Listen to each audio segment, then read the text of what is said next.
আসসালামু আলাইকুম ওয়া রাহমাতুল্লাহি ওয়া বারাকাতুহু। কেমন আছেন সবাই? আশা করি সকলেই ভালো আছেন। আজকে আমাদের ভিডিও টপিকটি হচ্ছে ব্রয়লার মুরগির বাচ্চা ব্রুডিং ব্যবস্থাপনা। একটি আদর্শ ব্রুডিং ব্যবস্থাপনার মধ্যে রয়েছে একটি বোল্ডার, যেটাকে আমরা বাচ্চার হির দেওয়ার জন্য খাঁচা হিসেবে ব্যবহার করে থাকি, এবং আরেকটি হচ্ছে ছাইটে আমরা যেন এই তাপগুলো বাইরে যেতে না পারে সেই কারণে আমরা প্লেন শিট ইউজ করতে পারি। এখন মাঝামাঝি একটু শীতকালের দিকে ধাবিত হয়েছে। আমাদের রুমের টেম্পারেচার কিন্তু এখন অনেক কম, আপনারা মিটারে দেখতে পাচ্ছেন প্রায় 28 ডিগ্রি সেলসিয়াস।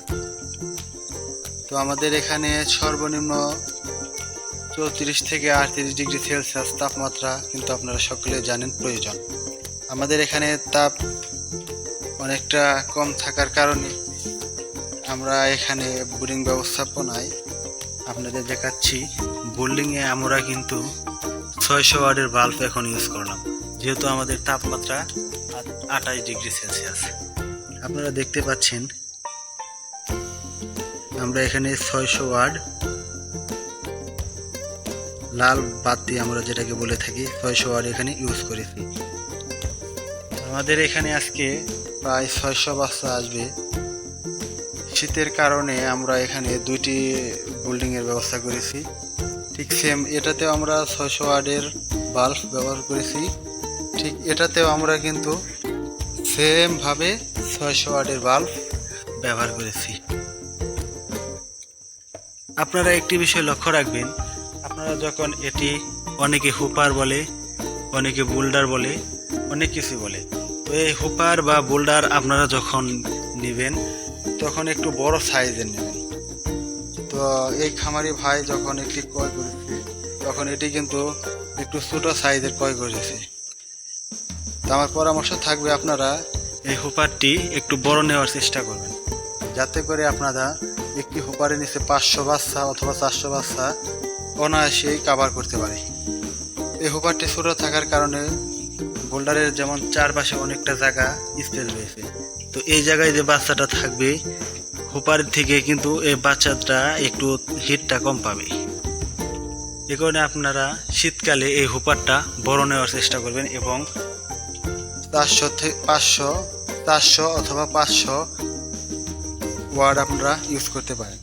আর যাদের এলাকায় একটু শীত বেশি তারা এখানে প্রতিটা ভাল্ব 200 ওয়াট করে মোট একটি বোল্ডারে আপনারা 1000 ওয়াট বা 800 ওয়াট ইউজ করতে পারেন। তো সেক্ষেত্রে আপনারা কিন্তু তাপমাত্রা ঠিক থাকতে হবে। যেমন আমার এখানে কিন্তু তাপমাত্রা প্রায় এখন 28.1 আছে, এ কারণে আমি এখানে প্রতিটা বোল্ডারেই 600 ওয়াট করে বাল্ব এখানে ইউজ করেছি।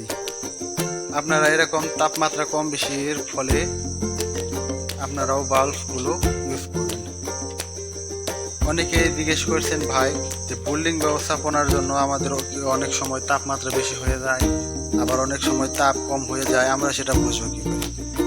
এটি দুইটি অপশন রয়েছে। যখন আপনারা বোল্ডারটি নিচে নামিয়ে দিবেন, আপনার এই বোল্ডারের নিচে যখন বাচ্চাগুলো থাকবে তখন আপনারা দেখবেন যে বাচ্চাগুলো যদি বোল্ডারের নিচে থাকে তাহলে বুঝতে পারবেন যে তাদের তাপের প্রয়োজন। আর যদি দেখেন আপনারা বোল্ডারের বাইরে বাচ্চাগুলো সাইড দিয়ে আছে, তখন বুঝবেন যে এখানে অত্যাধিক তাপ রয়েছে, আপনারা বোল্ডারটা উঁচু করে দেবেন। আর অনেক সময় আপনারা একটি মিটারও এই টেম্পারেচার কন্ট্রোলার মিটারটি আপনারা পারচেস করতে পারেন। এটি অনলাইনে আপনারা পেয়ে যাবেন 400 থেকে 500 টাকার মধ্যে। এটার মধ্যে আপনারা অটো তাপমাত্রা সেট করতে পারবেন। তো এখানে যেমন আমি এখন 36 ডিগ্রি সর্বোচ্চ রেখেছি এবং সর্বনিম্ন দিয়েছি 34 ডিগ্রি। এখানে যখন আমার 34 ডিগ্রি নিচে তাপমাত্রা চলে আসবে তখন অটো এই বোল্ডার দুটি অটোমেটিকই চালু হয়ে যাবে। আবার যখন 35 কিংবা 36-এর উপর উঠে যাবে তখন অটোমেটিক্যালি আমার এই বোল্ডারগুলো বন্ধ হয়ে যাবে। তো আপনারা চাইলে অল্প কিছু টাকা দিয়ে এটি আপনারা যে কোনো অনলাইন থেকে ইউজ করতে পারেন। তো আমি এটি দারাজ থেকে নিয়েছি, আপনারাও দারাজ থেকে অথবা অন্য কোনো অনলাইন প্ল্যাটফর্ম থেকে অথবা দোকান থেকে ভালোভাবে যাচাই করে নেবেন। তো এই বোল্ডারটি সরি এই কন্ট্রোলারটি আপনারা কিন্তু দেখে নেবেন যে এটি কত ওয়ার্ডের লোড হয়। কারণ আপনারা একটি হোপারে যখন চালাবেন তখন সোপারে যদি আপনারা 5টি 200 ওয়ার্ডের বাল্ব দেন তাহলে 1000 ওয়াট। তো আপনাদের এই কন্ট্রোলারটি কত ওয়ার্ডের আপনার পিছনে এখানে দেখলেই বুঝতে পারবেন। আপনারা আমি দেখাচ্ছি। তো এখানে লেখা রয়েছে আপনার 1500 ওয়াট, মানে আপনারা 1500 ওয়াট লোড দিতে পারবেন এই কন্ট্রোলারটি দিয়ে। তো সেম ভাবে আপনারা দেখে কন্ট্রোলারটি কিনবেন। এবং আরেকটি আমার খামারি ভাই যেমন এটা HTC2 মিটারটা নিয়েছে। এই মিটারের উপরে আপনার মানে ভিতরের যে তাপমাত্রা সেটি শো করবে এবং আউটের যে তাপমাত্রা সেটি এখানে শো করবে। আর এখানে সময় এবং এখানে আর্দ্রতা, মানে আমার এই রুমের ভিতরে আর্দ্রতা কত আছে সেটিও এখানে শো করবে। আপনারা এই ডিজিটাল মিটারটিও পারচেস করতে পারেন। আবার অনেক ভাইরা মিটার ছাড়াও যারা অভিজ্ঞ ভাই আছেন তাদের কিন্তু মিটারেরও প্রয়োজন হয় না। তারা বাচ্চার শারীরিক কন্ডিশন দেখে কিন্তু বুঝতে পারে। তো আমাদের মতো নতুন খামারি ভাইরা আপাতত এই মিটারগুলো আপনারা দেখতে পারেন এবং আমাদের জন্য সবাই দোয়া করবেন।